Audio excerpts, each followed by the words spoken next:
it's me, Custom Cruise. You can see here why the shovel exhaust for the fucking FL is different, okay? The original root is, see, it goes round here, through the frame, comes up here, and then goes up and joins that.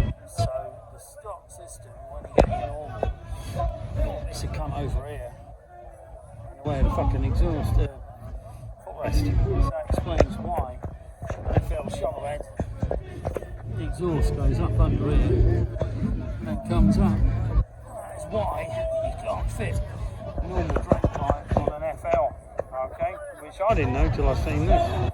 Okay, my Custom Cruise, we do loads of exhausts, as you know, for FLs and FX, but the FL obviously is very expensive because of the routing it takes.